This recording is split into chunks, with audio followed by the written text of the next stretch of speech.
Ikiwa imesalia siku moja tu kabla ya kumalizika kwa makubaliano ya kusitisha mapigano ya wiki mbili kati ya Marekani na Iran, bado haijulikani wazi kama mazungumzo ya amani nchini Pakistan yataendelea kama yalivyopangiwa. Tehran haijathibitisha kama itatuma ujumbe, huku makamu wa rais wa Marekani JD Vance, ambaye alikuwa awaongoze wapatanishi wa Marekani, akisemekana kuwa huenda ameondoka Pakistan kurejea Washington. Rais wa Marekani Donald Trump amesema Iran haina njia nyingine yoyote ila kutuma wajumbe kwenda Pakistan kwa mazungumzo hayo. Katika mahojiano ya televisheni na shirika la habari la CNBC, Trump amesema hataki kuongeza muda wa kusitisha mapigano na Marekani iko tayari kuanza operesheni zake za kijeshi ikiwa italazimika kufanya hivyo. Hata hivyo, Iran imesema haitakubali kamwe mazungumzo ya vitisho. Bei ya mafuta ilishuka asubuhi ya leo, huku wawekezaji wakifuatilia maelezo ya mazungumzo hayo ya amani.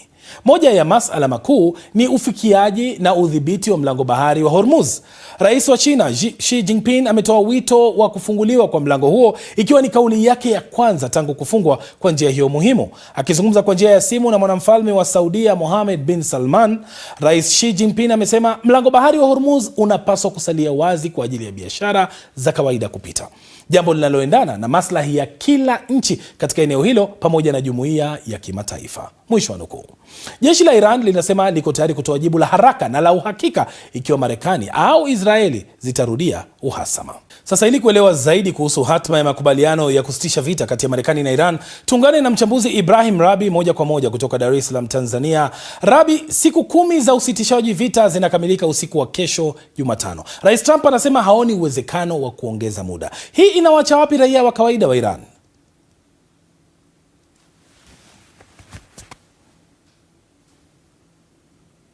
Kwanza nashukuru Ron, na tukianza na kauli ya Donald Trump, nadhani Trump labda anajaribu kusaulisha watu kuwa yeye si aliyesimamisha hiyo vita, na yeye ndio alikuwa akiita meza ya suluhu. Manake kuwa Trump yeye ndio alijaribu kutumia nchi nyingi kuwashawishi Irani kukaa kwenye meza ili waweze kumaliza vita. Sasa anaposema kuwa yeye ndio anaamua na kutoamua, nadhani si sahihi kusema vile, kuwa kama watarudi kwenye vita, kwa sababu vita tulishuhudia madhara yalikuwa kwa pande zote mbili. Hata Marekani wanafahamu kuwa madhara yake ni makubwa sana. Hali inayoacha raia wa Irani, hali hiyo imekuwepo kwa Irani. Unafahamu, kurejea kwa mara ya pili ya Donald Trump kumekuwa ni uchungu mkubwa sana kwa raia wa Irani, kwa sababu ukiondoa awamu ya kwanza ya Trump ambayo aliondoa Marekani kwenye makubaliano yale JCPOA, aliweka vikwazo vingi sana wakati huo, lakini hata alivyorudi hii mara ya pili aliongeza vikwazo kweli kweli, na ndio maana tulishuhudia yale maandamano yaliyoenda kufumua mfumuko mkubwa wa bei, kuporomoka kwa sarafu. Hiyo yote ilikuwa ni madhara ambayo Donald Trump aliyasababisha, kwa sababu alikuwa amedhamiria hasa kuangusha dola ya Irani. Kwa hiyo Wairani wanafahamu hasa hiki kitu ambacho wamekuwa nacho kwa muda mrefu. Na Rabi, kwa upande mwingine, Pakistani inajiandaa kwa awamu ya pili ya mazungumzo. Marekani pekee ndio imeshatuma ujumbe, japo inaonekana ujumbe huo pia huenda JD Vance anarudi zake Washington. Iran wataelekea katika mazungumzo hayo?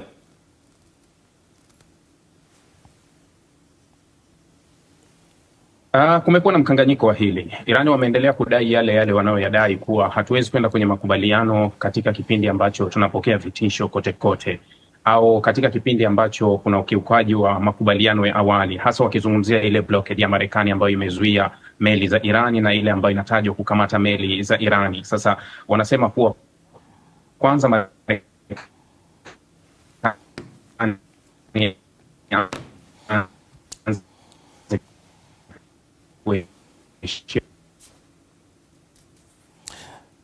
Naam, inaonekana tuna tatizo la mawasiliano kidogo na Ahmed Rabi.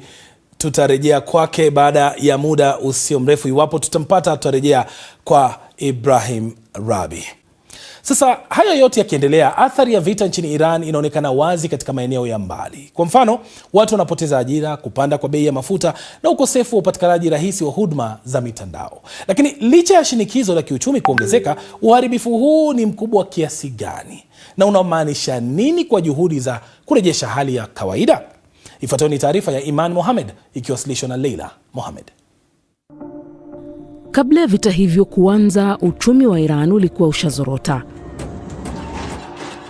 Mwezi Januari, raia walifanya maandamano kufuatia kupanda kwa bei ya bidhaa na kudorora kwa thamani ya sarafu. The official inflation rate was Kiwango rasmi cha mfumuko wa uchumi kilikuwa juu ya 50%, ambayo ni kubwa zaidi kuwahi kushuhudiwa kwa miaka 80, na bei ya vyakula ilipanda maradufu kwa mwaka mmoja. Maandamano hayo yalisambaa kote nchini humo na kukabiliwa na msako mkali. Mashirika ya kutetea haki za binadamu yalisema maelfu ya watu waliuawa. Alafu vita vikaanza na kuzidisha hali ya uchumi kuwa mbaya. Mashambulizi yameharibu viwanda muhimu vikiwemo vya chuma na petrokemikali, ambazo ndio uti wa mgongo wa uchumi wa Iran na mauzo ya nje. Serikali pia imebana matumizi ya interneti, wakiwadhibiti watu kupata taarifa zozote. Hilo limefanya vigumu kwa raia wengi wa Iran kufanya kazi na kupata na kujikimu kimaisha. Kutoka kwa takriban kampuni 10 nilizokuwa nashirikiana nazo kikazi, nilizofanikiwa kukusanya data, zaidi ya watu 1000 wamepoteza kazi zao. Nalipa fedha nyingi sana. Haingia akilini kulia kazi moja tu ya interneti.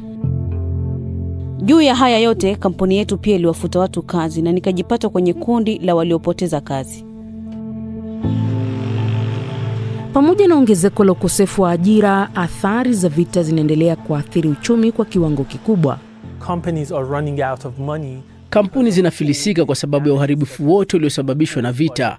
Kwa hiyo bei zinapanda kwa kasi sana tena. Watu wengi wanapata ugumu mkubwa kumudu hata mahitaji ya msingi, achilia mambo ya mengine ya kando. Na juu ya hapo, kuna makadirio kwamba takriban watu milioni 2 au mmoja kati ya watu 10 wa Iran waliokuwa na ajira kabla ya vita tayari wamepoteza ajira zao. Hakuna takwimu rasmi ya gharama ya jumla ya vita, lakini serikali inakadiria hasara ya zaidi ya dola bilioni 270. Kuna aina mbili za gharama. Moja ni uharibifu ambao viwanda, miundombinu, hata maduka yamepata wakati wa vita. Na uharibifu huo huenda unafikia makumi ya mabilioni ya dola.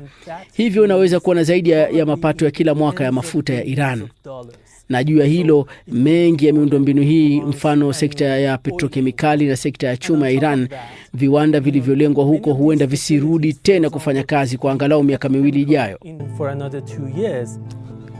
Na mashambulizi dhidi ya sekta za petrokemikali na utengenezaji wa chuma yana athari za mnyororo kwa viwanda vingine kama vile utengenezaji wa magari, sekta ambayo huajiri moja kwa moja au kwa njia isiyo ya moja kwa moja zaidi ya watu milioni 1. Sasa kizuizi cha majini kinachoongozwa na Marekani kinalenga meli zinazoingia na kutoka kwa bandari za Iran, huku Washington pia ikiimarisha utekelezaji wa vikwazo vyake dhidi ya Iran. Tumeziambia kampuni, tumeziambia nchi kwamba ikiwa mnanunua mafuta ya Iran au ikiwa fedha za Iran zimehifadhiwa katika benki zenu, sasa tuko tayari kuweka vikwazo vya pili ambavyo ni hatua kali sana. Na Wairani wanapaswa kujua kwamba hii itakuwa sawa na kile tulichokiona katika shughuli za kijeshi, lakini kwa upande wa kifedha. Bila amani ya kudumu, vikwazo vitaendelea kuzuia Iran kufanya uwekezaji na biashara ya kimataifa, na hilo litafanya juhudi za kukwamua uchumi kwa ngumu zaidi na isijulikane hadi lini. Turejea Afrika sasa. Tume ya uchunguzi wa matukio ya Oktoba 29 mwaka 2025 nchini Tanzania inatarajiwa kuwasilisha ripoti yake rasmi kwa Rais Samia Suluhu Hassan Alhamisi wiki hii, Aprili 23 mwaka huu 2026. Mwenyekiti wa tume hiyo, Jaji Mkuu Mstaafu Mohamed Chande Othman, ametangaza hayo leo, akitaja pia kwamba tume hiyo ilipokea ushahidi kutoka kwa Watanzania 63,603 kupitia njia mbalimbali, ikiwemo mahojiano ya ana kwa ana na hata ujumbe wa simu. Tume hiyo pia ilipewa muda wa nyongeza ili kuhitimisha kazi ndani ya siku 21 kuanzia Aprili 3 mwaka huu 2026, baada ya muda wake wa awali wa siku 90 na nyongeza nyingine ya siku 42 kukamilika. Rais Samia Suluhu Hassan alibuni tume hiyo mnamo Novemba 18 mwaka 2025 ili kuchunguza vurugu, vifo na uharibifu wa mali uliotokea wakati na baada ya uchaguzi wa Oktoba 29 mwaka jana. Aidha, Kituo cha Sheria na Haki za Kibinadamu LHRC nchini Tanzania tayari kimezindua ripoti yake binafsi hapo jana Aprili 20, ikielezea machafuko ya Oktoba 29 kama doa kubwa kwa rekodi ya haki za kibinadamu nchini Tanzania. Judge Othman anasema kwamba mapendekezo ya ripoti hii yanatarajiwa kuwa msingi wa maridhiano na amani nchini Tanzania kufuatia matukio ya vurugu ya uchaguzi uliopita mwaka jana. Mashahidi 553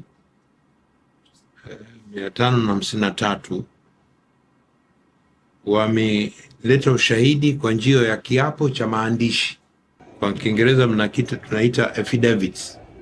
Lakini sisi wenyewe kama tume tumeweza kuwasikiliza ana kwa ana, pia chini ya kiapo kwa wengi wao, mashahidi 1323 kwenye vikao vya faragha wengine, lakini wengine vikao vya wazi. Lakini methodolojia ya pili tulitumia madodoso kadri ya maswali yale, ili utusaidie kujibu hadidu za rejea. Tumeambiwa tuchunguze chanzo ni nini, lengo waloingia kwenye vurugu ni nini. BBC Swahili itakuletea matangazo maalum siku hiyo ya Alhamisi Aprili 23 mubashara wakati wa uzinduzi wa ripoti ya tume hiyo. Kwa hivyo ungana nasi na tufuatilie katika mitandao yetu ya kijamii Facebook, YouTube na vilevile TikTok na vilevile katika tovuti yetu bbc.com/Swahili.